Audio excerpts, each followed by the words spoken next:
Hi, everyone. Welcome to Fear Assembly. I'm Cole Harper, and I'm joined today by three of our best team members. I got Stoney, I got Chuck, and I got Jordan the Grey Witch. How are you guys doing? Fantastic. Awesome. Super excited to be here. I'm Gucci and I'm gravy. All right. So we've had many conversations already about Obsession, Backrooms, many of these other films. Any new things that are on your radar that you guys are excited about or seen recently? I'm watching Hokum tonight. I'm real excited. I told them no spoilers in this episode. I know some of you guys have seen it. I'm really excited for that one. It's been on my list all year. Hokum's fantastic. I'm super excited for that Onslaught that just came out. They just dropped the trailer for Onslaught. It's Adam Wingard, the guy that did Your Next. But he also did The Guest, and I kind of think this is like a spiritual sequel to The Guest, which was also awesome. And the Ice Cream Man trailer dropped today, and I am so pumped for it. It's madness.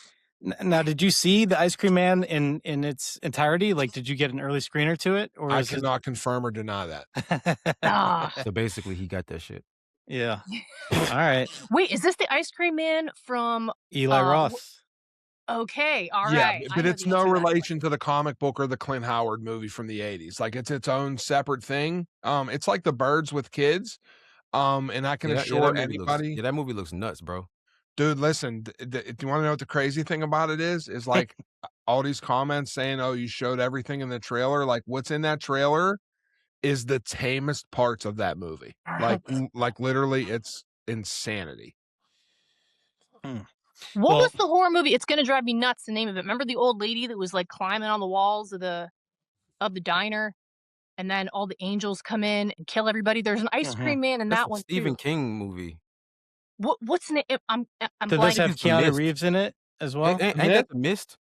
It's not The Mist though. It's like okay, so it's like the end It's of like the world. Oh, I do know the movie. something.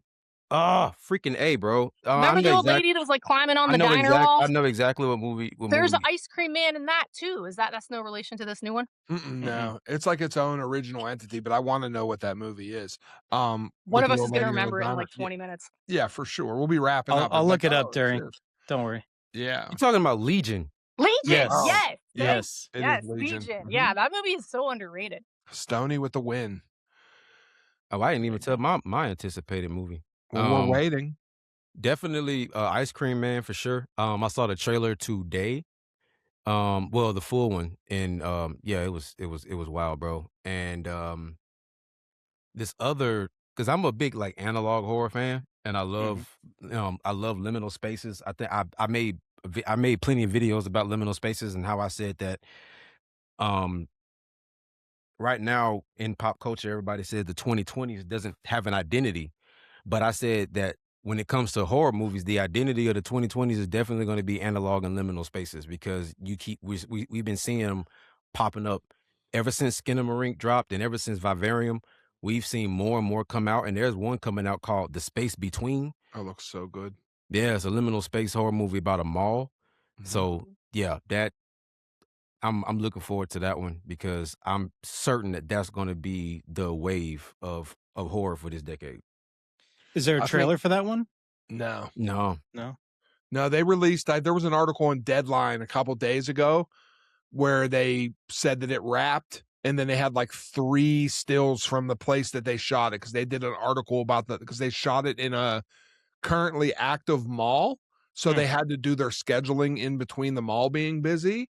But the photos obviously look very, I don't want to say they look Backroomsy-ish, but they have this haunting red hue to it, and I mean, it's immediately attractive to me. I also love analog. Stoney's one of the only people on the internet that I could message and talk to about analog horror. I'm like, "Oh, did you see this?" And he was like, "Yep, loved it," or whatever. And then a lot of other people are like, "I have no idea what you're even talking about."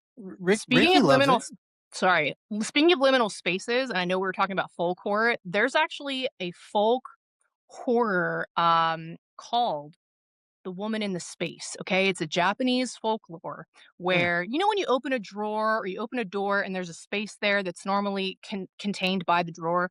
Well, in this folklore, the woman in the space exists in that space. So if you open a drawer and you peek into the back of it and you see her and she sees you, she'll haunt you forever until she kills you. Mm.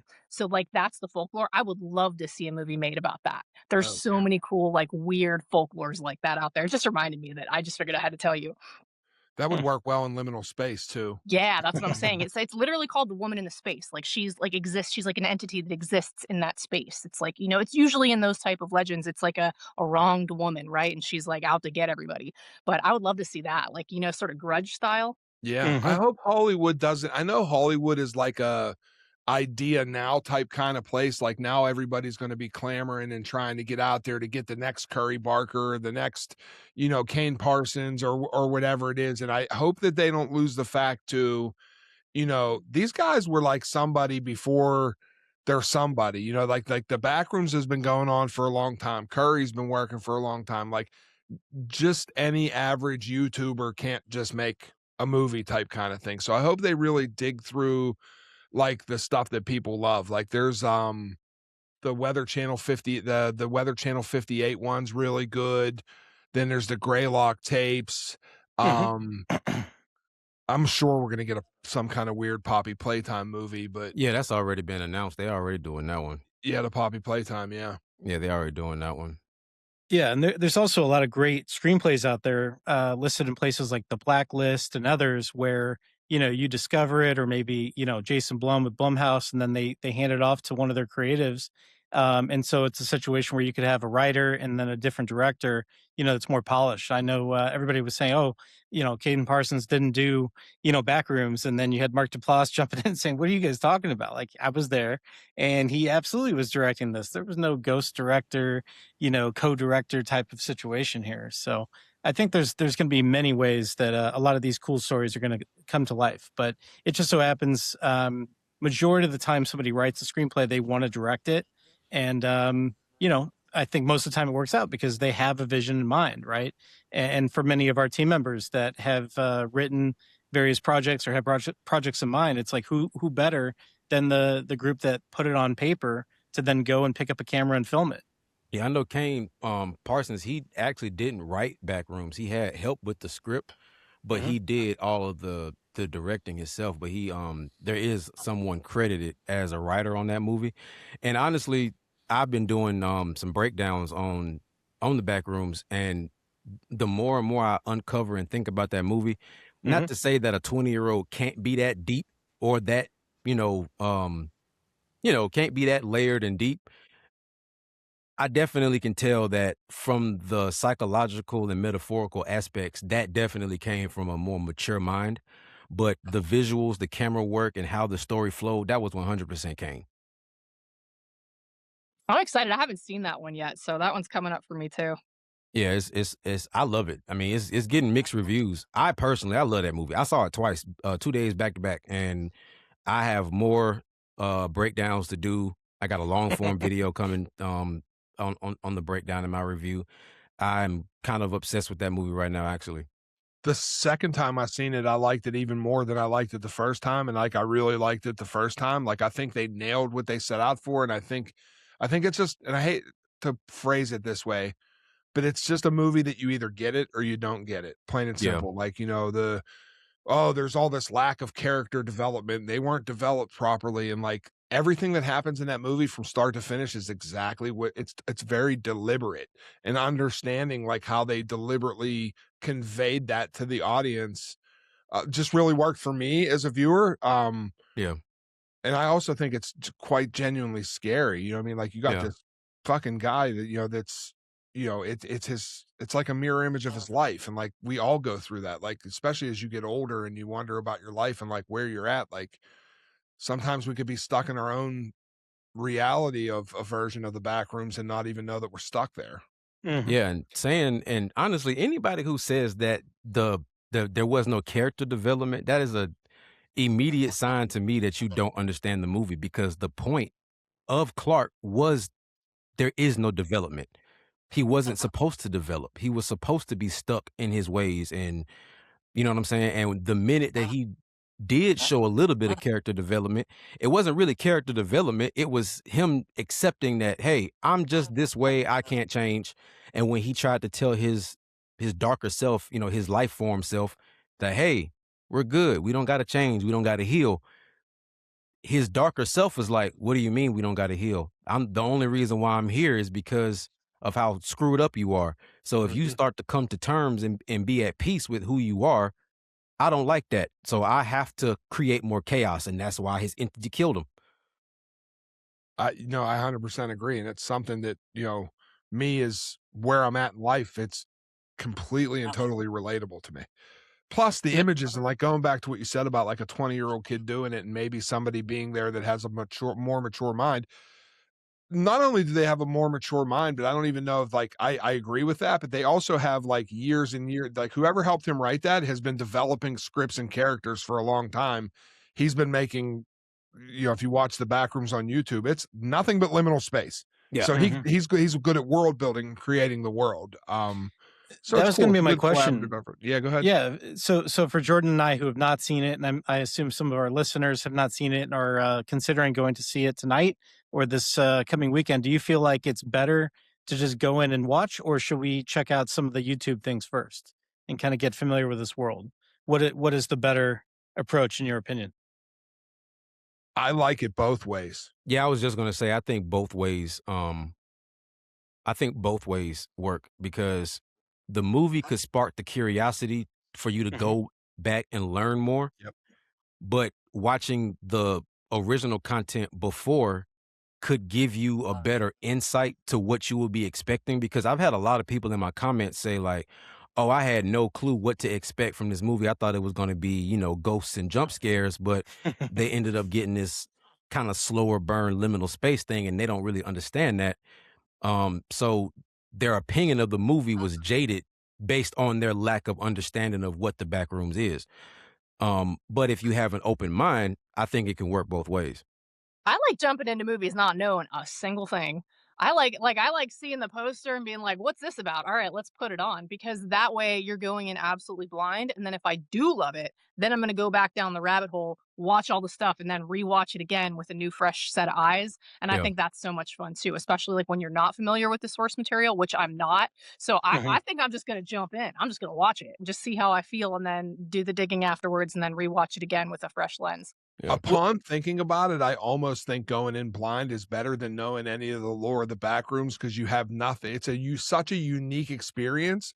But I Mhm. think when you go back and watch his YouTubes after seeing the movie, it makes both things make more sense, if that Yeah. makes sense. Mhm. And also, if a lot of people are very lore loyal, so anything that deviates from the lore that they already knew, they automatically kind of like discredit it, like, oh, that's not lore accurate. That's not. So it Mhm. causes them to watch the movie with a critical eye, making Mhm. sure that, okay, I'm going to watch every second of this movie and make sure that they get this right, make sure they get that right. When versus just kind of going in blind, you're a blank canvas. So you're just consuming everything as it comes, and then you can go back and clean up the rest later. I agree 100%. I think it's like that with a lot of fandoms, like any fandom, like I read a lot of books. So if even the movie deviates from the book, people were Mhm. like, "That's it. That's not what Mhm. happened in the book." And it's like, "Well, Yeah. yeah, but sometimes things don't translate directly to film." So like having been in both of those industries, it's like, well, you can't make it exactly sometimes. So I Yeah. get why it does irritate some of the harder core fans, but at the same time, it's like, well, you got to make the movie enjoyable too. So, Right. pick and choose your battles. And what's Yeah, they crazy is Cole. If you remember, like last week Mhm. when me, you, and Cody did the show, that's literally what we were talking about with I Am Legend. Right. Because in the source material, you know, he survived at the end of it, and but when they made the movie, the test audiences hated that ending, so they changed it to where, you know what I'm saying, it ended the way it ended. But now they're doing a sequel based on the original ending, so people are like, "Dude, what the hell? I thought he died." Yeah. Right. Yeah. Yeah, it's an alternate universe. It's the ultimate out for Marvel as well, right? They're like, well, we got time travel, and so therefore we can bring this character back and that character. And, I know this person got, outed in the fifth, fragment, but now he's back, because we're in a different space, a different time, different multiverse, right? I never checked to confirm, but I seen an interview with Will Smith that said that alternate ending was actually filmed and shot and is on the Blu-ray extras Yeah. purposely if they ever made a sequel, which I thought was good foreshadowing. I remember watching that because I rarely, actually had a chance to watch a lot of things on, Blu-ray. And one of the best things about physical media, which we can talk about too, is you do get a lot of those extras and alternate scenes. And in the case of comedies, you get these great blooper reels. Some of Melissa McCarthy's like best scenes ever are not in the movie. It's like when she's just talking shit to her co-stars and saying outrageous things like "I'm going to eat you," where you stand, and then everybody's just cracking up. So I remember seeing that ending and just saying like, yeah, like I kind of like that one better. I don't know why they didn't go with it, but yeah, it's going to be interesting to see what they do with the sequel. I know that our group collectively is not big on these franchises, but for I Am Legend, I mean, that is it's one I feel like a lot of people have seen, and clearly they want more. And Will Smith wants something big to jump back into. So. I don't even care about Will Smith. You had me at Michael B. Jordan. I'm in. Sold. Is Michael B. Jordan in it, or is he Will producing Smith it? and Michael B. Jordan. Yeah, I'm sold. Sold. Mm-hmm. I don't think people would go see it I think Will Smith is to the point if he's kind of irrelevant enough that he couldn't. I don't know if a lot of people would just go see it if it was just Will Smith. After all that Chris Rock stuff. Well, even that, and just he's kind of just. I mean, he hasn't made like a solid. What's the last good thing he made? Enemy of the States, or the one where he was the Pursuit of Happiness was good as well too. But oh wow, I forgot about that movie. It's been years since he's had my light. Sorry, guys. or anything like that. You know what I mean? Mm-hmm. So I don't know if he's like a huge attraction. Do you think is there anybody, and I know this is your question, Cool, but I'm going to steal it. Yeah. Whenever you are looking at trailers or previews or anything, like, are you sold by who's in it? Are you sold by the idea? Like, does it matter to you? Like, or, I have a very short list of, like, if it says Hugh Jackman's in a new movie, I'm going to see it. If it says Michael B. Jordan's in a movie, I'm going to see it. If it says Denzel's in a movie, I'm going to see it. But like a lot of other people, I could care less who's in a movie. I just want to see a good movie. But I'm curious, like, what sells you on it? What do you think? Well, for cast, yeah. I mean, anything with Christian Bale in it, I'm in. And a lot of these guys, like, they have a high filter, right? They're not just saying yes to get the production check and all that kind of stuff. These guys really look at the character, the genre, who's part of that team. Is it a fun project to be a part of? When they make the PR roadshow, do they really want to promote this thing, or are they just kind of going through the motions, right? So I think for a lot of these guys, who are professionals, like, they are what they say yes to is a big indication, of their brand and the type of quality that you can see on screen. So for me, Christian Bale is one of those people. What do you think, Jordan? I agree on Christian Bale. I'll watch pretty much anything with him in it. My actor that I'll watch absolutely anything he's in is Keanu Reeves.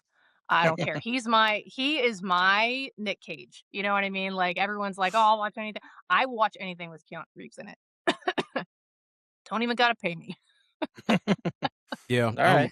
I'm with Chuck on that one. It's Michael B. Jordan. For me, I'll watch anything that he does.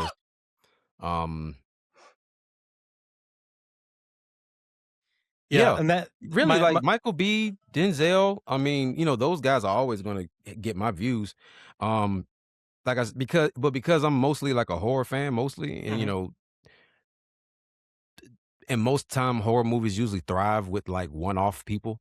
There isn't really any like actors that are like 100%. Well, there are, but there's not a whole lot of actors that are just like 100% associated with horror. But like for like a Justin Long. What about Justin Long? Yeah, like for like a Justin Long, I'll tap in because he's like the ultimate scream king. What about Doug Jones? I feel like he's always playing a horror villain. Isn't he like all the monsters and everything?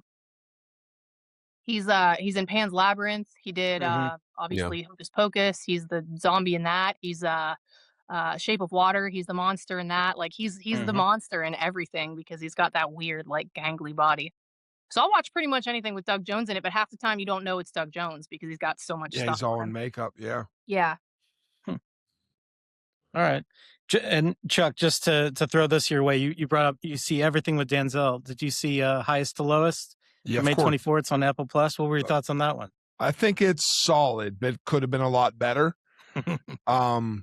I watch everything he's in. I even watched the Macbeth one from the Coen brothers and could barely understand anything they're saying it, but I watched it because it's Denzel. But I mean, Denzel has literally, and I mean, obviously I'm a horror guy, but like I understand film.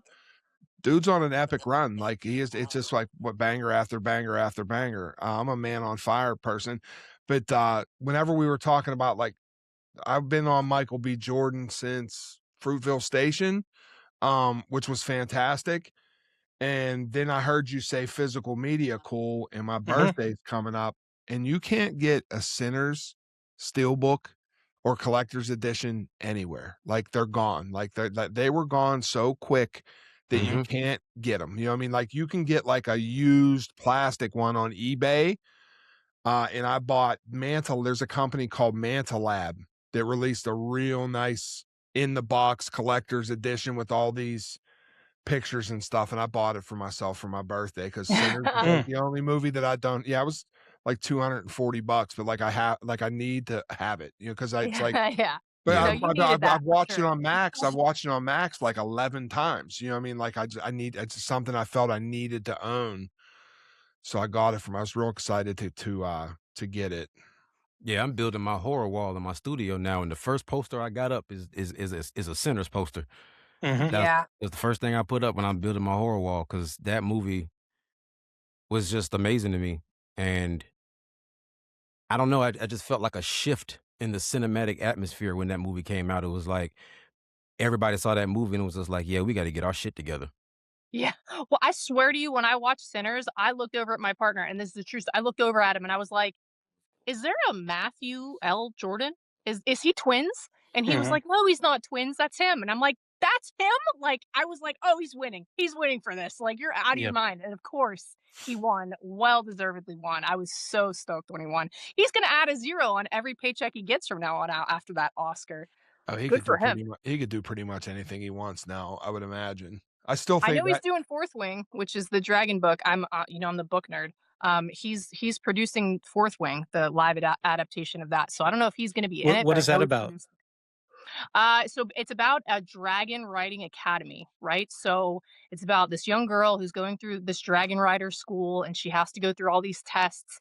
Turns out she's matched with like this big, massive dragon that nobody's talked to in a really long time. She has this big black dragon, and her dragon and the mean guy's dragon, which is like an enemies to lover type situation, they're mates. So their dragons are friends. So then she has to be friends with this other guy. No spoilers. The people that love Fourth Wing, like I'm probably butchering this plot line right now. I don't want to give any spoilers, but I know that Michael B. Jordan is producing it. So the fact that he Interesting. jumped on that, like that's a really good sign that he's is gonna it more like Harry Potter coded or is it more like Game of Thrones coded? It's like more absolutely.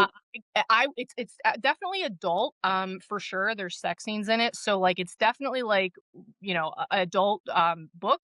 But I would say we might get somewhere between Harry Potter and Game of Thrones, I think. But again, it depends on which studio does it, how they do the Yeah. animation, what they're going to do. But if they do these dragons right, guys, this movie's going to be sick. Oh, it's an animated. It's going to be an animated film, not live action. I don't think so. I think it's live action, but they're still going to have to animate the dragons. You know what I mean? Ooh, Like I didn't even know about it. Now it's on my list. it's called I know Fourth he's doing. Wing. I Yeah. know Michael B's doing Miami Vice Yep, with Austin Butler supposedly. So I definitely want to see that one. for sure. And isn't was it Antoine Fuqua that was attached to that? That directed it? It's somebody bigger, or did Antoine Fuqua do the old Miami Vice? I got to look it up now. For some reason, I have him attached to this in my brain. Yeah, And my brain does that. You know, another actor who I will watch anything they're in, honestly, because of their performance in horror movies is my girl Mia Goth. Oh yeah. I'm She's tapping doing it. into Mia Goth every time I see her on my screen. She did the Suspiria remake. She was Pearl X Maxine, Infinity Pool, which is a movie I saw 3 years ago, and I still don't understand it. I love Infinity Pool. I think she was robbed of a nomination for Pearl. Truly, like she really should have, at the bare minimum, should have been nominated, and she didn't even get nominated. That did not sit right with me. It was kind of like when Toni Collette didn't win for Hereditary, or wasn't nominated for Hereditary. No matter what you guys think of that, I know it splits the crowds, but her performance was unreal. Her performance. Yeah, like I mean, like I made it once again. I made a video about ladies in horror movies that I feel like should have at least gotten nominated. I made a video about that a few months ago, and it was after Gladys, the actress who played Gladys in Weapons, when she got her Oscar. And I'm not taking anything away from that W, but I can name quite a few other performances that I personally believe were better than that. Like Lupita in Us was she played two people just like Michael B did. I don't think people really registered that. Like Michael B played twins who had similar personalities, but Lupita played two of the same people who were polar opposites. And she played them so well that it really did feel like two completely different actresses. And her vocalizations in that were crazy too. Like even what she did with her voice for that movie. Right. And that was practical. Like she did that herself. You know what I'm saying? So the fact that kind of just like flew under the radar is like, wow, that's crazy. You know what I'm saying? But yeah, for sure. I said her, Toni Collette, of course, Mia Goth, 100%. I even said Shelley Duvall from The Shining. Like that lady, especially after what they put her through. Yeah, she went through hell on that set. You know what I'm saying? And you could tell when you're watching the movie. Which, by the way, I think The Shining is like the godfather of liminal space horror. The hotel is one big liminal space. It looks like the Backrooms. It was liminal space right above me. Yeah, totally it was liminal space before people even knew what liminal space was. Facts. Yeah. Well, even with the carpets and everything, it's like going through a casino where time doesn't exist. You know what I mean? Like Kubrick was so ahead of his time with everything that he did. Oh, by the way, it's Miami Vice 85. It is Austin Butler, and it's Joseph Kostansky that did Top Gun Maverick and F1 and a couple of those movies. So yeah, I'm in. All right. For sure. And on the ladies winning Oscars push, we've heard a lot of talk on Obsession. Are you guys in on some actors in Obsession potentially getting some nominations? Does it matter to you? I haven't seen it yet. I'm out on this one. I don't know if I'm kind of indifferent. Like it's like not something I think about every day. But do I think she deserves to get nominated? Absolutely. Yeah. Her not only was she great, but it was all physical. Like they didn't add nothing to her. There's no computer shit added to her. All her ticks and movements and everything is like completely physical. And whether you like that movie or not, just like Hereditary, you can't take that away. Right. And the same thing and honestly, like speaking of Obsession, finding out that Curry Barker also edited that movie too. He was the editor as well as the director. And he did all the lighting and stuff like that. And I think that comes from his YouTube side, because when you create content, and anybody who creates content will tell you, before you record, you probably spend more time setting the shit up than you do actually recording it. And and the editing process, as we all know, takes way longer than the recording process. The recording process could take 10 minutes, but the editing could take up to an hour or 2 hours, getting the lighting right, adjusting the angles of the lighting. That's a skill that you don't realize that you develop over time. So finding out that he was the one that did the editing and the lighting, I said, oh yeah, that's definitely that's a content creator's brain. Well, and Robert Rodriguez did a lot of that too in his early films, right? And that's why he was able to pull off so many of these low budget films, including eventually some family friendly films. And he's still, a master of that. But I think to your point, a lot of, whether they're content creators, filmmakers, or all the above, understanding that art form and not having to hand it off, to somebody else and give them instruction and look over their shoulder, like that's what leads to that final, effect. Right. And without giving anything away, there's a scene where one of the characters is standing in the dark, and I was in a theater where I literally saw everybody kind of like moving their head around, trying to find where this character was in the shadows, and you can't quite see them. And they start calling out, from the darkness. And you're wondering, is this going to be like Hereditary, where they kind of slowly, add some light to it, and you start to see the silhouette or not? So again, you have to watch on the ceiling? Like maybe I'm not going to say where this person is. Hereditary, yeah. No, for sure. Well, and that was a zoom out too, where you're focused on, the kid in the bed, and you zoom out, and where's mom? Mom's like a spider in the corner of the room. That shot. Yeah, for sure. It's definitely some of the magic. So, is there anybody else that when you see that so and so is in this movie, where you're like, okay, now I'm in, I gotta see it? Jake Gyllenhaal. You like Okay. Maggie Gyllenhaal too. I do. I love Big in Maggie just Maggie. because it's whenever I first laid eyes on her, I just like instantly had a crush on her. But I also think because I'm a Bride truther, I think The Bride is fantastic. I just We think saw that The she Bride has together. Me and Chuck went and saw The Bride together. It was yeah, I awesome. think she just has like a visionary mind. I like her. But yeah, Jake Gyllenhaal gets me in a seat. John Barenthal will get me in a seat. Mhm. Pablo Schreiber will get me in a seat. Yeah, but when it comes to horror, like horror is I almost love stuff that comes out of left field that I Mhm. have no idea who it is. Like I like the fact that like I have to go look them up or what did they do? You know what I mean? Because Right. now you got, people that are churning out movies that become these established things. Like, I think Zach Kreger, for example, like I have a lot Mhm. of faith in the Resident Evil movie, but if 100. Resident Evil bombs, Mhm. people aren't going to be going sitting in seats for Zach Kreger movies. Like I think it's that much hinges on it because all his movies are like Osgood Perkins. You Mhm. know, I love Long Legs. I like Keeper. I like what he's done, but they were very split divisive movies. You know what I mean? So like the Right. next thing that he makes, if it's something weird and super divisive like that, is he a seat seller? I mean, I'm gonna go because I like weird shit, but like for the general mass population, I don't think. Look at Damian McCarthy for Hokum. Hokum Mhm. did like $19 million total, and now it's out on digital. And I think Hokum's good, but there's nobody in that movie to sell seats. Hmm. Even Yeah, Adam Scott. Holcomb was Adam Scott is great, but I don't think he's selling tickets by himself, right? That's how I feel. I mean, I think he's not like he was like prior to Severance. I don't Mhm. think a lot of people knew exactly who Adam Scott like was, and I think Severance put him on the map, but enough to sell seats, I don't know about that.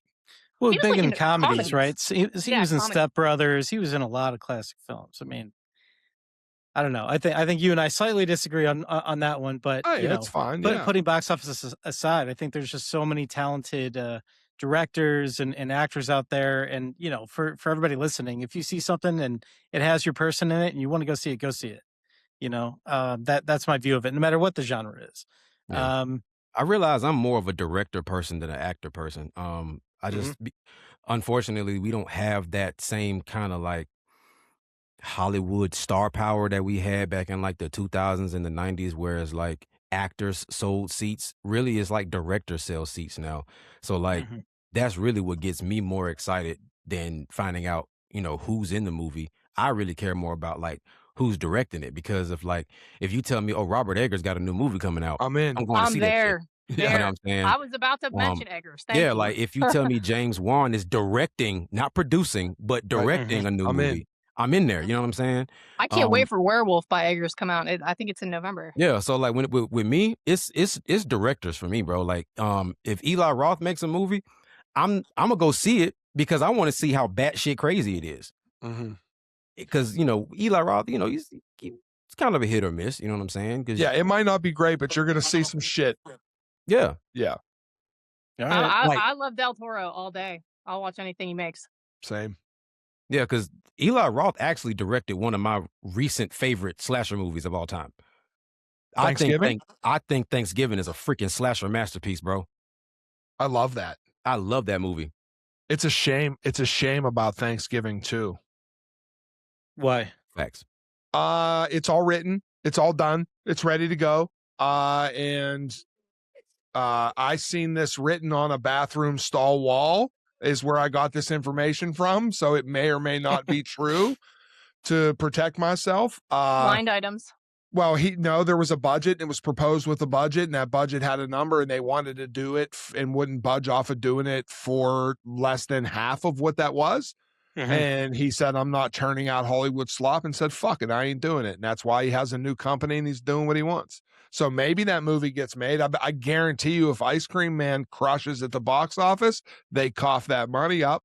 But it's not technically his. He doesn't, he owns a piece of it, but he doesn't own Thanksgiving. So that's the difference, because once the studios get involved, that's what Curry, I was talking to Jeff, Curry's dad, the other day, and that's what Curry's really scared about. Like he wants to move through his projects with creative control. Like he doesn't want to, he can go get 15 million for a movie right now or whatever it is they're going to give him. but he's not going to take it unless he can, like when he signed on for Texas Chainsaw Massacre, and this once again is not confirmed or denied information. It was all about, it wasn't about, can I do this? It was about, are you going to allow me to have the creative control to make the movie that I want? And then when they said yes, he took it over something that could have paid him double. Yeah. Because you came to me because of what I did with my creative control. Exactly. So to then take the creative control from me, it was pointless in hiring me for the project in the first place. Right. Because you could have just hired somebody else if you just wanted them to do what you wanted them to do. They did the same thing with Borderlands. They brought Eli in to shoot Borderlands. He made a batshit crazy adult Borderlands. They said it was too much. He got pissed and left. So they had somebody else come in and shoot a whole bunch of it. And then they called him back and said, hey, can you fix this? Because it's fucking terrible. And he's like, I tried to put a silk hat on a pig. What do you want me to do? And I'm like, but people don't see that. People will just say, oh, Eli Roth's a hack director. You know what I mean? But they don't see like what goes on in the shadows with a lot of these productions. You know what I mean? Like the undertone. The undertone guy didn't want what they changed. He wanted it to be exactly what it was. But he took, who can blame him? I'd have took that A24 money too. Yeah. I mentioned Undertone today. I was disappointed with Undertone. Then I found out what happened with Undertone, and I was like, oh, What happened? That made a lot more sense. Apparently, someone passed away. Chuck, do you know more about this? Someone passed away like during the making of it, so they cut the movie differently than they had originally intended, or so I heard. Is that what you heard? I have not heard that, but I do know that the original guy that was in the movie, they cut him and they added a new guy to be the other person on the podcast, which I think was a plus. But A24 took creative control of how the end ended up wrapping up, and I seen both versions, and I like the original version better. But that's just me, because it was ambiguous and weird and, you know, less structured, and I like that. I love when a filmmaker challenges me to think about how it ends. Like, I don't need a clear-cut bow wrapped on my ending, and they went a little bit more for that, and I still liked it, but, you know, that's what happens when, you know, I mean, you're talking about millions of dollars and studio, you know, like ideas and control, like sometimes that does it. Like, there's very few people in Hollywood that get a script financed that have complete, total creative control of what they're creating. That's a rarity. Yeah. It's true. And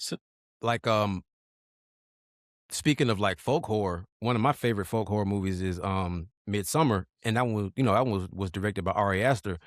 He's somebody else who I would like to say that if I see his name directing a movie, I would run to it, because I give him a little more leeway. I mean, because we got Midsummer and then we got Hereditary. But then you're skipping Beau is Afraid. What about Beau is Afraid? That's what I'm getting at. And but then there's Eddington. Beau is Afraid, and it's like, okay, I guess. That's But I you're 2 really out of liked 3 Beau for is me, Afraid. so I guess, you know what I'm saying? Beau is Afraid was a wild ride, but I just didn't find it to be rewatchable like Midsummer and Hereditary are. Yeah, that's definitely like I watched that just to say I watched it, but I'm not going to do that again. Beau is Afraid is like a schizophrenic's nightmare, right? It's like for people who have not seen it or turned off from it from reviews or whatever it might be, you should definitely check it out. It's the kind of movie where wherever the characters are in any given moment, whatever worst thing can happen to them is what's going to happen to them. And it's just a matter of, okay, do they face this head on? Do they run away? What do they do? So I found it like comical, anxiety ridden. But overall it was entertaining. I don't know if I would necessarily call it horror. It was more like a psychological drama mixed with just, I don't know, crazy. How would you describe it, Stoney? An acid trip that lasted too damn long. Honestly. Yeah. I think the runtime hurts it, because it's 3 hours, you know, it's like 3 hours and 10 minutes. I personally like Beau is Afraid over Hereditary and Midsummer. I'll be that guy. And I like her. We've talked about this before. Cool. Like, I like Hereditary. It's a 3 out of 5. You know what I mean? I like it a lot. You know what I mean? Like, but I think it's overhyped, and that's just, I stick to that. I wish that they, if she, and this, I'm fucked up. So like this here, the audience that doesn't know me, this is how my brain works. If she would have had that breakdown and went through all that shit and then just killed everybody in her family and they would have rolled the credits, that movie made more sense to me than going into the folk horror aspect of it. Yeah. Well, we're gonna dive. Okay, I see what you're saying. Yeah. Yeah. Because I mean, it was like that whole psychological breakdown of the family dynamic, and she like hit her breaking point. And it went into paranormal as That's what I'm opposed saying. So to- they kind of, I feel like it's like a little bit of a cop out. They had this, so it had to have this reason. No, I mean, she could have just went nuts. And I don't know. I don't know. But it's something that I rewatch all the time. They're playing the, have you seen the director's cut of Midsommar? I've not. The director's cut comes on, you can get it from A24. You can get the director's cut on 4K Blu-ray. The director's cut, to me, is significantly better than the original cut. There's just a little bit more to the lore and what's going on that I thought was a little better. He's doing a tour now. There's one next week out in LA. They're starting to screen it in 70 millimeter, which I think is pretty cool. of Midsummer. Yeah, Midsommar. Yeah, he's doing like a country tour, like 12 cities or something they're doing. I rock with Ty West as well. I'm in. I rock with Ty West. Ty West, to me, is underrated, severely underrated. What does he do? The X trilogy, Pearl, X, Maxine. Oh, that guy. Oh, Yeah. nice. He also directed one of the most underrated found footage movies, a movie that I have been defending. The Sacrament is It's a top tier. masterpiece. I love that movie. When I say The Sacrament is genuinely one of my favorite found footage movies. Like if I had a top 10, it would be in my top 10. I love that movie. I don't know if I I've haven't seen seen that. that movie. I got to add it to my list. The Sacrament, people confuse, this is what I've learned from being on the internet, that people confuse The Sacrament with Red State that Kevin Smith did because they're like similar movies. And Red State's a really fucking good movie, but it's not The Sacrament. I agree with Stoney 100%. I own The Sacrament. It's a fucking great movie. Yeah. Ty West also did an episode of The Burrows, and he did the best in my opinion. And he did a segment on the first VHS movie. He did. Which segment? Which segment from VHS? I love VHS. I would have to look that one up. I just know he was associated with it, but Okay. I forgot which segment he did. But yeah, he did one of those too. And with The Sacrament, man, it's so crazy because they took a true story and then incorporated it into a made up story, because the Sacrament is literally based on the Jim Jones cult. And that's basically what the premise of that movie is. So it kind of actually falls into that folk horror kind of lane because it's about a cult, just like how Midsommar was. And that movie is so disturbing in the best way possible. I like really fucked up stuff, honestly, because I grew up on the 2000s internet before there was filters. So like going to ebombsworld.com was like a after school ritual for me. And Rotten.com. yeah, I grew At up least somebody when, else said it. Oh, yeah, man. like I grew up when you could find like war videos of people getting their heads chopped off, just easily accessible. So I was always on the darker sides of the internet and just finding the craziest stuff. I watched Traces of Death and the original Faces of Death when I was younger, and Murder Collection and Guinea Pig, and you know what I'm saying? That, like, me and Chuck could go back and forth with like disturbing films, bro. Like freaking Guinea Pig, Rotten.com had no thumbnails. It would just say lawnmower. And when you instantly click on it, like there's no bracing yourself. It's just like a head in the lawnmower. So switching gears for a second here. So just for our listeners, if you're curious, we've talked about a lot of the A24 movies, including Undertone. By the time you hear this, Undertone will either be out on HBO Max or very close to out. The Osgood Perkins film called Keeper, that will be out on Hulu by the time this comes out. That's Neon's output partner. So all of these movies that we're talking about are available to check out. And definitely recommend it. I think most people have HBO Max and Hulu and others. So Ty West did Second Honeymoon in the first VHS. That's the one he did. Okay, so which skit was that? Second Honeymoon was that's why the married couple Sam and Stephanie are traveling on Route 66 for their second honeymoon in Arizona, documenting and they get their killed trip. in the motel. Yep. The intruder breaks into their room in the hotel. Yep, gotcha. Okay. Speaking of disturbing movies, I think you guys have all probably seen this one, but my folk horror film that first comes to mind is Hills Have Eyes, because this is one you're kind of in the middle of nowhere, you have this feeling that you're being watched, and then you are, and now it's like you gotta face these people, head on, right? So this was one I found as I watched, and I'm talking about the which was it? 2006, I believe it was, The not the original definitive version. 1977. Yeah, I watched it in theaters, and I think it was one of the few times that I've seen people like literally look away and cover their eyes at some of these scenes just because of the grotesque nature of it and some of the brutal scenes, specifically in the trailer, if you guys know what I'm Yeah, there's talking a about. really violent rape scene in that movie that really is tough to watch. Yeah, yeah, it's Lit tough, brutal. but a very effective horror film. So it's one that makes you want to get your oil changed before you go on a road trip, right? Yeah. Yeah. If you want some folk horror that's not American, you can go to my favorite um subsection of horror movies, which is Asian horror with The Medium and The Banger. Wailing. Banger. I love Asian horror movies. Thai horror movies are sensational. Japanese horror movies, great. Um Korean, I think K horror is probably my favorite one. I love Korean horror movies. My favorite Korean horror movie is this movie called White. Sensational. Hmm. Well, it's called White What's that Melody one of Death. about? So basically, there's this K-pop group, and the movie came out in 2011. So this was like before the big K-pop blow up in the States.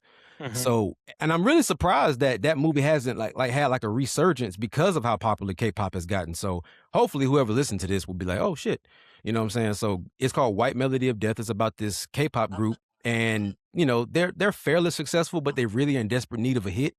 And their manager finds this old VHS tape in a basement that's just labeled white. And she don't know what it is. So she pops the tape in, and it's this old distorted music video. And the song is dope, but no one knows who the singer is. There's no credits. They look through the archives, and the song literally it just doesn't exist. They can't find out who recorded it. So the manager brings the song to the girls and say, "Hey, we're gonna we're gonna redo this song. We're gonna remake it, and this is gonna be your big hit." And it ended up being a big hit, and their popularity blew up. But the song was actually cursed. And then it just runs through the group, and they start fighting to be the lead singer. And yeah, it's very like Ju-on, The Ring, adjacent. And that's kind of like an Asian horror, trope, cursed objects and cursed places and cursed tapes and stuff like that. But yeah, man, that movie is great in my opinion. It's just called White. It's called White Melody of Death, 2011. Look, I'm gonna watch this shit. Oh, for Yeah, sure.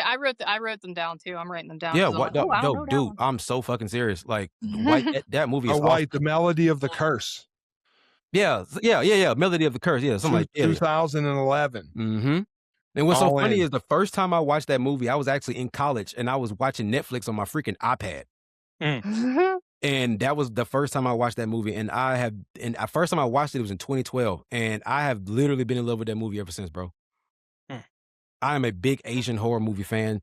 The movie that scared me the most is a Japanese horror movie, and ever since then, I have been loyal to Asian horror because those are the only horror movies that actually scare me.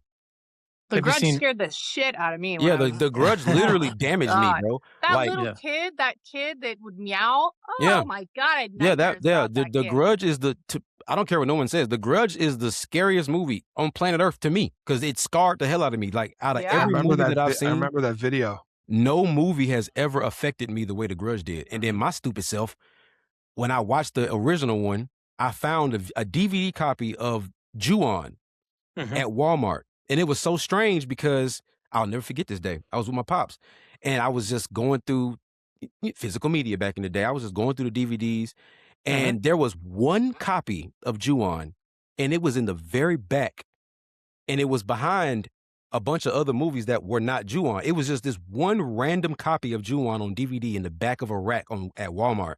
And I grabbed it and showed my dad, and he was just like, we got to watch this, right? I said, yes, I'm scared as fuck, but I'm going to watch it. And then I watched it, and I got re-traumatized.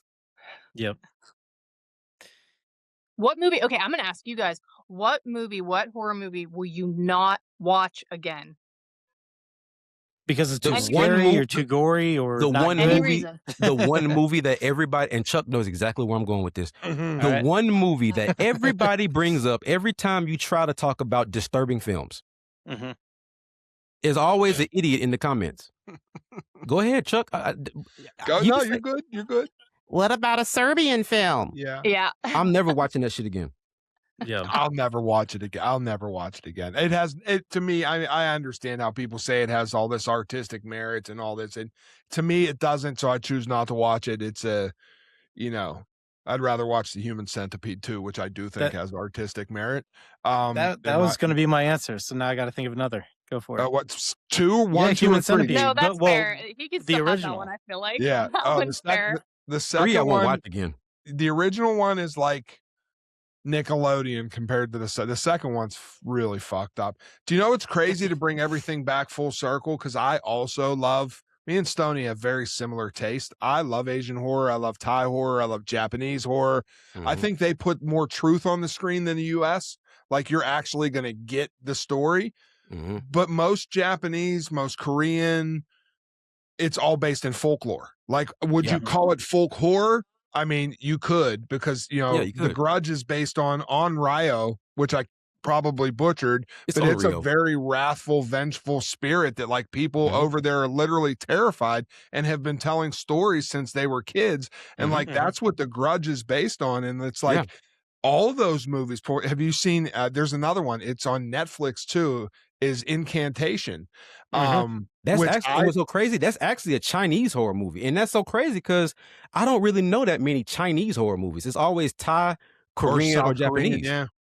I thought the Chinese had weird laws about making their movies with ghosts. Wasn't there like a hiccup about premiering? Um, Probably. Yeah. there was, I Yeah. remember for Del Toro, Crimson Peak had an issue premiering in China because at the end of the movie, the ghosts were real. And apparently there was some kind of, I may be totally wrong. So listeners, No, please you're correct not me if I'm wrong. wrong. But I remember that's something about this where like he could not premiere it there. They lost a lot of money because of the story ending It's about the ghosts being real. And I very don't true. remember specifically the law. No, there. that's There true. is It's the a same in film. Argentina. Yeah, there, in China, there is a film commission that has to approve anything that they acquire from other states. Mhm. And that same group, I think, has a lot of say over what is produced in Okay, house that's and what what it is kind of then. exhibition it gets. But yeah, anything supernatural, anything anti, the culture, they are very Yeah. opposed to. Yeah. And yeah, I mean, to your point, Stoney, I think that's why so much of the horror from Asia comes from many of the different territories, is because the filmmakers within China are kind of like, well, I could make this thing, but I don't know how big of a market this will reach and how hard it's going to be to even get my film out there. Yeah, because if you Google Chinese horror movies, the first one Mhm. that pops up is Incantation, and then everything after that is literally Japanese, Korean, or Thai. Right. Yeah. Mhm. Okay, so I was right. Okay, cool. Yeah. I No, was like, that's I knew that there was a law in China about that, and it specifically has to do with the paranormal, specifically has to do with ghosts. So things like that film council or whatever, they will not approve films to premiere in China if they have realistic ghosts. And I think that's because of maybe it is their culture. I think it's even more than realistic ghosts. They're just strict and just like Oh, okay. Argentina, like Damien Rugna and Kai Cassis, who did When Evil Lurks and The Coffee Table. They did a lot of guerrilla filmmaking. Like they would cross the border into Turkey and shoot Mhm. a lot of the shit that they weren't allowed to shoot in Argentina to like get those movies made. There's just a lot of places that like really look down on, horror or whatever it is. Yeah, Yeah. China being Sure. one of Because them. Germany, China, and the UK are actually the top 3 countries that have the most banned horror movies.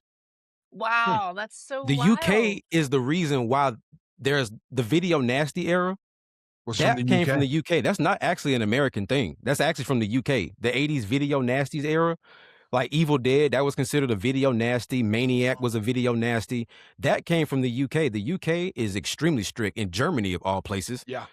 they I ban feel so lucky being everything. from America. We got to see all the good horrors. Yeah, Germany bans everything. Mhm. Do you know what's crazy is Germany bans everything, but I've been on this, and once back to physical media. If you go to Amazon and you go down to your profile and you change the country to Germany and go look at the 4K media books that they have that you can't get in the United States, like the shit that they have over there that we don't get in the States is remember that Maniac one that I got, Stoney? Yeah, That media books that I got that came from Germany. Like that's crazy. I I got need that, that bro. Wolf Creek, Eden Lake, As Above, So Below. Like you can't get none of them in the States, but you know what? You can get them in Germany. I'm so glad you mentioned As Above, So Below because I saw that movie before I visited the Paris catacombs. Hmm. And when I tell you, I it bet. really does say that when you walk into the Paris catacombs, that stone that they show in the movie, it says "Arrête," stop. You are now entering the kingdom of death. That's really there, like that right before you I walk would in. And love when to you go walk there. in, it's millions of bodies, millions. There's millions of them down there. It's wild. I waited 3 hours to get into the Paris catacombs, and it was worth every second. I So if would you're love ever that. in Paris and you're a fan of As Above, So Below, go to the Paris catacombs. I beg you. You will not be disappointed. I love Do you have that. any weird experiences in there, or was it just kind of You know, touristy? No, it is not touristy. Like you waiting in line can be tedious, I will say, and the reason that you have to wait is because it's a fire hazard. So they can only have so many people in the catacombs at a time. And if Mm-hmm. you don't make it, I went one day, waited 3 hours and didn't make it and had to go back the next day. So technically I waited for 6 hours to see the catacombs because I had to wait 3 hours the next day. But when I tell you it's absolutely worth the wait, you are never going to see something like that anywhere else in the world. And if you are a fan of As Above, So Below, go see those catacombs. My love question, I'm gonna do that for real. My question also is when it comes to being a horror fan, I feel like we are lucky enough because for every genre of film there's a horror version of it. So you could literally be just a horror movie fan and still not miss out on action, comedy, romance, everything. But and I realize that a lot of horror fans have very unique tastes. Like for me, I think I have one of the most unique tastes in horror movies because my favorite horror movies are screen life, found footage, analog, mockumentary, and Asian horror. Like that's the stuff that like if I see that, I'm on that. Like I love mockumentary movies. Like Strange Harvest, Chuck, you already know how I feel about Strange Banger, Harvest. yeah. Lake Mungo. I love movies like that. Chuck loves Lake Mungo. I love do. movies like that. I also love screen life movies like The Den, Unfriended. People don't like Post. Unfriended. I love Mhm. Unfriended. I think Dark Web's better, but I love them both. Yeah. Yeah, Dark Web actually grew on me because when I first saw it, I really didn't like it. But when I watched it again, I was like, okay, I'll take it back. I like this. Screen Life movies. Did you see Life Hack? No, I didn't. I'll email you after the thing to get it. It might be on digital, but if it's not, I'll send the thing to you. You need to see it. It's about a cryptocurrency robbery online. Oh, It's all man. Screen Life. It's made from the producers of Missing and Searching, Oh, and facts. it rips from beginning. It's not a horror movie, but it's fucking fantastic. Hey, it's Screen Life. I'm into it, bro. I'm Yeah, cool. it's so good. Yeah. So, Jordan, what would be some recommendations in the folklore space? All right, guys. Well, I'm going to start off strong here because we already mentioned Robert Eggers. I'm going to start the list off with The Witch. If you haven't seen The Witch, I think that this is a really good place to start if you're into folk horror, especially American folk horror. For me, like I grew up in the 90s when this came out, so I'm going to have to go with the original Blair Witch Project. I love that movie. I don't care what anybody says. When that guy is standing in the corner at the end of the movie, I almost shit my pants. I love that movie. It's incredible. I'm probably going to go next. Again, we already mentioned Del Toro, so Pan's Labyrinth, even though it's technically a Spanish movie, absolutely a million% worth the watch. If you haven't seen it, I don't know how. It's fantastic. So maybe like less known ones. This came out in 2020 and it didn't get the best reviews, I think maybe because of the ending, but Gretel and Hansel, I think, is slept on. I really like that movie. I like the way they did it, the aesthetic of it. I love the witch in that. But I would say like classic, like one of the best folk horror movies has got to be, Pet Cemetery, the original. So those are going to be my picks for sure. Oh, I'm sorry. I have to add this last one because I love practical horror. I love 80s horror. Pumpkinhead. Yeah, classic. Love me a good Pumpkinhead. It's a masterpiece. I'm looking at him. I have him sitting over on my shelf. I love Pumpkinhead. Yeah, Pumpkinhead. what are you guys' favorite folk horrors? Pumpkinhead was Hereditary before Hereditary existed. I think it's the most generational traumaing movie of all time. I love Pumpkinhead. Yeah, I'm gonna go watch it tonight. I swear after Hook, I'm gonna put it So on. good. Yeah, my pops put me onto that. My pops put me onto a lot of horror movies, but definitely Pumpkinhead. I like what's it called? Pyewacket. I like Pyewacket. I love that one. I gotta say, I already said Midsummer. I agree with The Witch. The Wailing, in the tie, in the tie space, The Wailing, The Medium. That the Medium is basically if The Exorcist was a documentary. Like, Oh wow. yeah, That's a it's good way to put basically it. Yep. it's and it's long as hell too. It's like a 2.5-hour horror movie, and it basically just documents this girl as the demon just takes over her slowly throughout the whole movie. Another good one here, I would say, is because I got some of mine written down. Oh, this one, Hagazusa.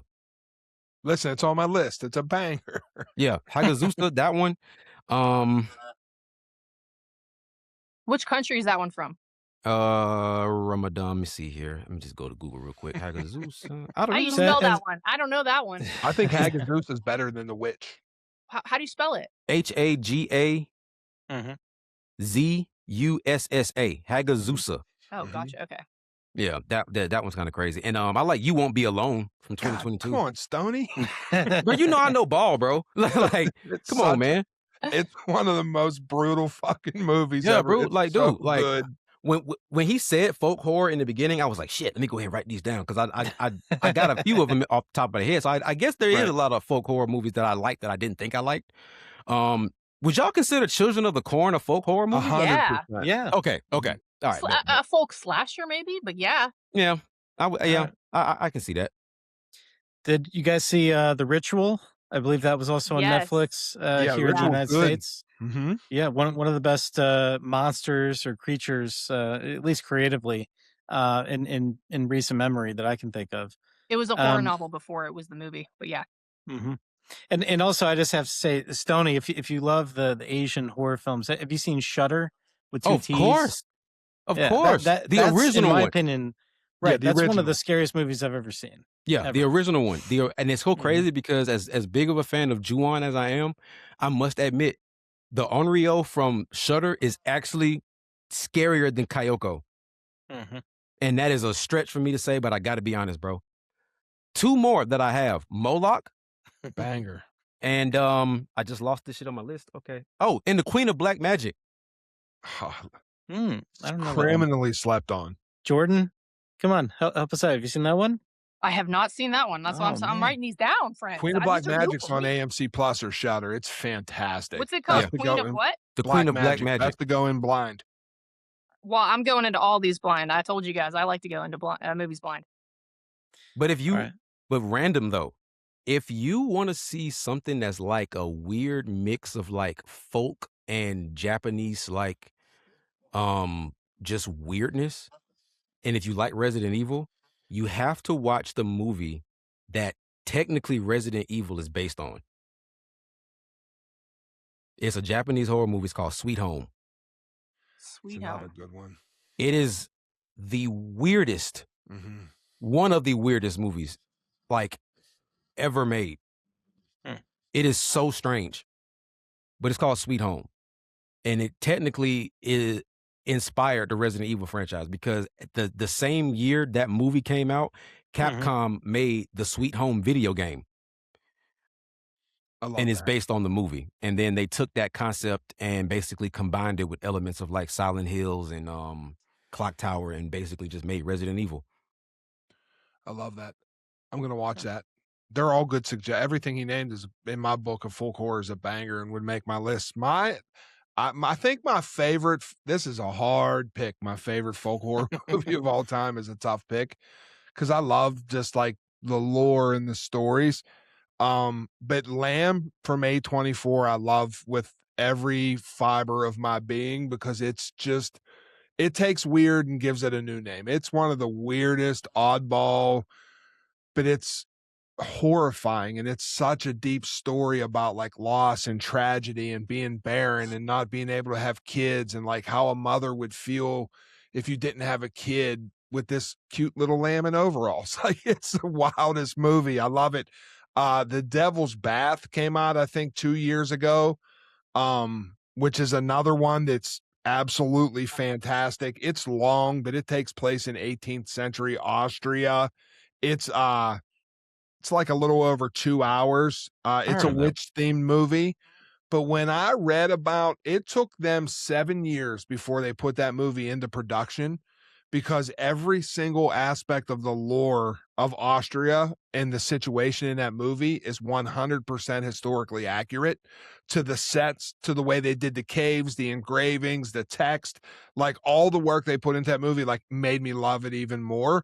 And I think a lot of folk horror is like that. Like the people that make it, like even like here we can, and this is cryptid folk horror, but we could even say Frogman, which I think Frogman is solid. I don't think it's the greatest movie, but the whole entire lore around the Loveland Frogman in Ohio that is real. Like that shit, people believe that shit in Ohio. And like, so they interviewed people about shit that they believed in, just like the people they interviewed in the Blair Witch believe that thing exists. And that conveys so good to film. And I think they do that in a lot of folk horror movies that, you know, it really comes off really good. You know, technically a movie that should be considered a folk horror movie because it's based on a region's folklore, The Skeleton Key from 05. Fair. I think that's fair. And it's a banger. Kate Hudson. I was going to say we could expand because he said into cryptids, and I was thinking, oh, The Descent. That scans as a folk horror if I don't know, if you think about it, you know, the That's cave fair. monsters. It's just a great movie. You should I watch it still anyway. think it has like one of the best jump scares in the last 20 years, easily. I'm very shocked that they're making a sequel to it. They're redoing it, but they're doing it with flipping it around. They're doing it with men instead of women for some reason. I don't know what they're gonna do. So this is my idea because I heard about that, and my theory was that they're sending men down this time, and all of the females that got last time Are in there? Are gonna turn I into hope the so. That'd be cool. monsters. The same dude that they made it is directing it. So like that gives me hope because I don't think he's gonna do it unless it's worth doing. Yeah, there's a lot of things. I mean, just listen, the Skeleton Key, it's a bold statement. People will ride the others. People will get on the others, and the others has this greatest twist and is a great. I think the Skeleton Key is sensational, bro. I think it's way better than the others, and people like never talk about it. And it has all that New Orleans fucking back south bayou lore to it. It's dirty and gritty, but I'll tell you what, I changed my mind. The greatest folk horror movie to me of all time, and it needs a remake or a reboot bad, is The Serpent and the Rainbow from Wes Craven, which I think got rushed and wasn't what his vision was. But that movie was one of the first movies. And the crazy thing is when that movie came out, I was big into wrestling, like WWF, WWE. And that's when Papa Shango came out, and he was the voodoo wrestler that used to blow the mist into people's faces. He then became the Godfather and ran the Ho Train, but that's a whole different story. But anything with voodoo, curses, like I believe that shit. Like I think that's real. And the serpent and the rainbow could happen. You could get abducted into this voodoo world if you were there. And like that shit is terrifying. And if you have not seen it, it's from 88, Wes Craven, Serpent and the Rainbow. I was going to say that's an 80s movie. Yeah, it's a must. Bill Pullman, it's a must watch. It's a banger. Yeah. And if you want to go take it to another country with folk, you got to go His House. Oh, it's one of the best.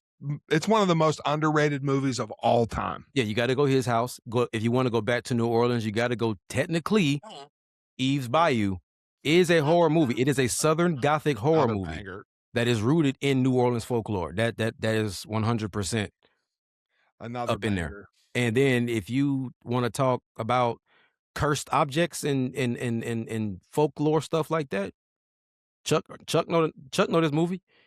Take it all the way back to 73 and go Ganja and Hess. Oh, such a banger. Or Blood Couple, as it's sometimes called. But everybody talks about the Wicker Man, and I think they were more prominent for that time, even though the Wicker Man gets the credit for being the pioneer of folk horror. Yeah. I didn't care for the Wicker Man. Me either. The original Wicker Man? I don't like either of them. I'm sorry. The original one's it's super slow. The original is slow, and then the Nick Cage one, you know, you watch because it's Nick Cage, right? But like, even still, like, I don't know, that one just didn't do it for me. I don't know why. Maybe I was too young. I don't know. It came out in the 90s, didn't it? Do you know what's another one that could be coded as a folk horror movie? And this is a little bit of a stretch, but if we want to talk about New Orleans, is Black Snake Moan with Sam Jackson and Justin Timberlake, which I was turned off to when I first seen it, but like getting into my mature like life and brain, that movie got some shit with it, like shit I have never seen before, and it is like psychologically terrifying. I don't know that I would consider it a horror, but I see why you do. And I think that movie is insanely underrated, not It only for the is. performances from Christina Ricci, but Sam Jackson Crushes it. It's like a kills it in that movie. And it's it gets a bad rap, I think, obviously because of the dialogue and things like that, which, Yeah. of course. Psychological thriller, probably. Yeah, like a psych thriller, maybe. Yeah, it's really good. I think it's one of Christina Ricci's best performances, and I think she doesn't get her flags for that. Sam Jackson's another dude that'll get me put into a seat immediately, Yeah. even Yeah. though he has been on a little bit of a B movie run. But like, if it's something that's like serious, I'm in. I'm going. All right. How about Deep Blue Sea? Blue- Samuel L. The second greatest shark movie of all time. That's a horror film, not folklore. Deep Blue Sea was the only movie that would put my little brother to sleep at night, so we had Oh to my play it God. at night. Deep Blue Sea constantly. It was Deep Blue Sea all the time because it was the only movie he would Interesting. watch. There hasn't been a good shark. Well, there's the only other good shark movie since Deep Blue Sea, I think, is The Shallows. But the rest of them are kind of like, yeah. It was one recently that was pretty decent. Dangerous You talking Animals. about Yeah, Thread? Dangerous Animals. Yeah, Yeah, I was definitely. gonna say that was the one that actually I didn't hate. I didn't hate More of a that. serial killer movie with sharks than a shark movie Yeah. with a serial killer. Yeah. Did you see that Chum movie that the independent film company's releasing? It's the exact same story as Dangerous Animals. It's called Chum. It just came out today. Bloody Disgusting just broke it today that all the sharks and all the shark carnage in the whole movie is all done with AI. So it's everyone's officially, dead. no pun intended, dead in the water. Yep. Interesting. Yeah.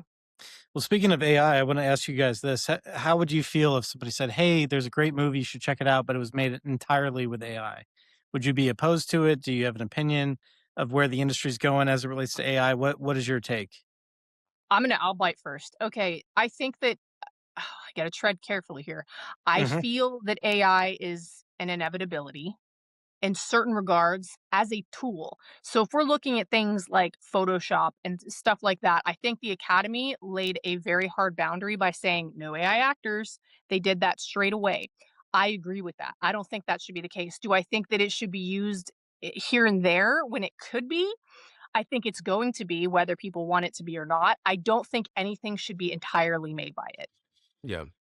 Period. Like nothing in its entirety. I think that if people want to use it as a tool, okay. Yeah. But other than that, like I think that it's really getting into taking away everything that people do. You know what I mean? Like, does that make sense? Because I know, remember back in the day when they did animations and people were drawing all the cells by hand, and then computer animation came in and they said, well, whoa, we can't use that. That's not fair to the animators. And it's like, well, then the animators just learned how to use the computer cell, to use it that way. So I think that AI is going to be a utilizable tool, but it still scares the fuck out of me, if I'm going to be honest. Do you know what I'm saying? Yeah. I'm also a little torn on it. I do, like you said, I do believe that it is a tool, and I do think that it can be useful. However, I think it depends on how you use it. Again, I don't think you should be using AI to like have AI actors. I just don't see the point of that. I also don't think you should use AI. If you are a big Hollywood studio and you have the budget and you can pay people, then do it. Yeah.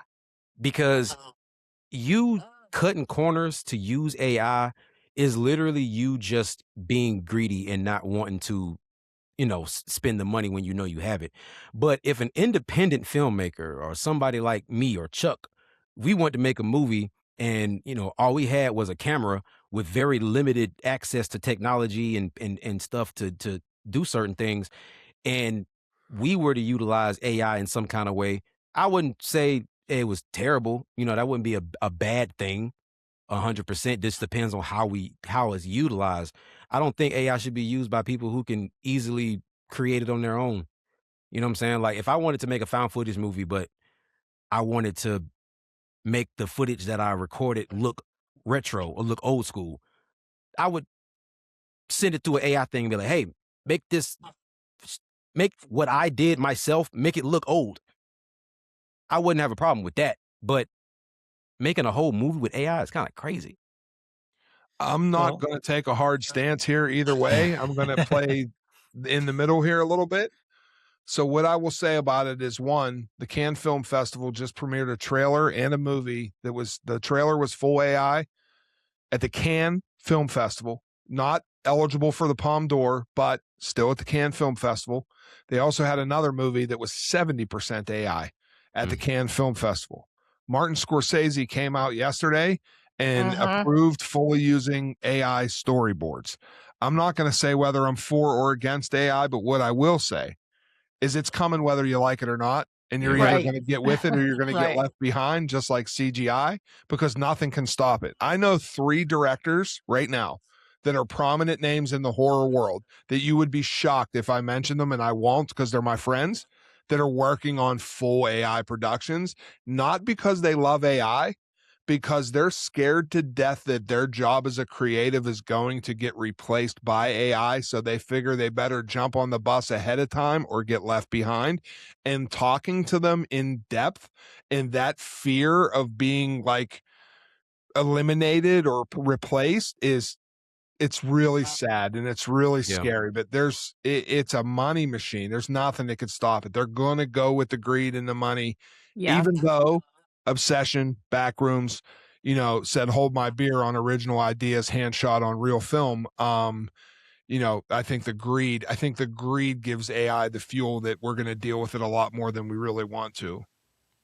Well, and it's going to add a lot of efficiencies as well. I mean, there's been previous conversations from Matt Damon and Ben Affleck. Ben Affleck obviously sold his company to Netflix, which is an AI company, um, talking about how there's going to be many scenes that can now be filmed with AI.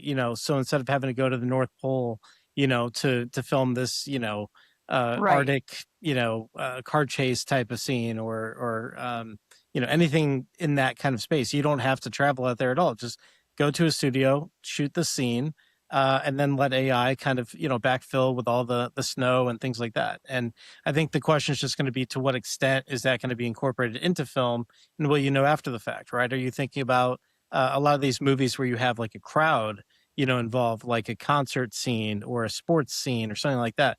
You could have the entire crowd be AI, and there's been many misuses of that where it's very obvious Yeah. that it's AI generated and there's the same person showing up, copy and paste in multiple spots. But I think it's going to be an efficiency shortcut for people that use it right without taking away from all the other creative aspects.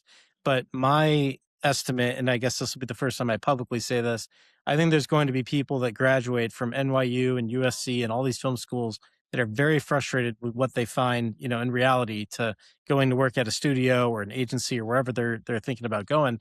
And they're going to take their screenplay, they're going to upload it to this tool and improve their screenplay. They're then going to upload it to another tool, and they're just going to spit out the entire movie. And it's like, here it is, it's ready to go. And then it's a question of, okay, how do they bring that to the world? And do people like us go and see it, right? In what format? And will AMC and all the big theater chains, adopt and get behind this, or will they be anti? Right? AMC's taken a position thus far that they don't want to support the AI generated films, or at least films made entirely with AI. But again, it's supply and demand, right? And so the first rule of economics always wins. It's not just about greed; it's efficiency. I mean, Yeah. Chuck, if somebody made like a Godzilla -1 type of movie, right? Not to take anything away from them and their Oscar for best special effects, but if somebody said, "Here's a video," and it was made entirely with AI, but it looks like Godzilla -1, isn't that still a fun experience to go check out? Because the Godzilla -1 movies are not real. That's not a big dinosaur coming out of the ocean. So, like, where do you draw the line as fans of film? Using AI to I make think it's an people. ongoing great question.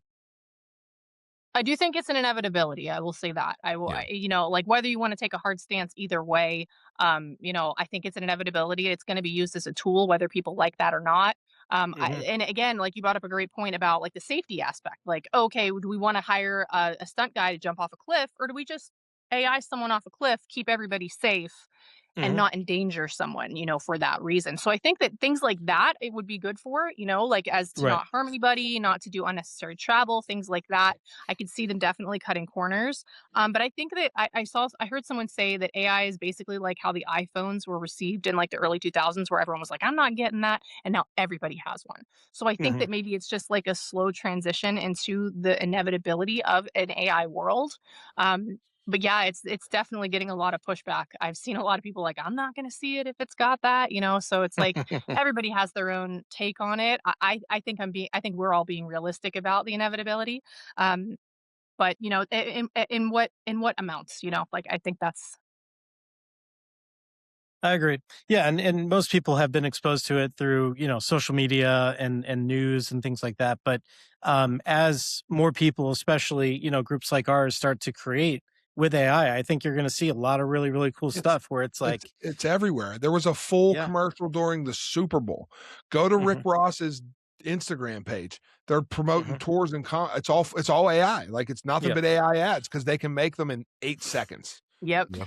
Well, and just to bring it back to all of our horror things, I don't know if you guys have seen this. Somebody just sent this to me, but it's the Pennywise Back in Derry music video, Oh God. entirely made with AI, and it is Oh my amazing. It's got, as of this recording, about 800,000 views. So maybe this episode will take it up over 1 million. But it is a very creative song. It implements all of the backstory of Pennywise and everything in the It franchise, and it has a visual music video to it. So, any movies that you guys would recommend before we sign off today? I think I named them all with my folk list, honestly, Hmm. and plus the other movies that I mentioned, like White, Shutter, stuff like that. Movies I'm looking forward to. I want to see The Wolf Will Tear Her Immaculate Hands, and I know we talked about that earlier. That's the one I'm looking forward to. Go see Obsession. All right, And there go you see have it. Well, Backrooms. Obsession, Backrooms, and many others out there. This is a great time for horror. So, thank you again for joining us today. This is the Fear Assembly, and like and subscribe for more. Let us know in the comments what you think, and if you want us to discuss anything. And we'll see you soon. Thank you.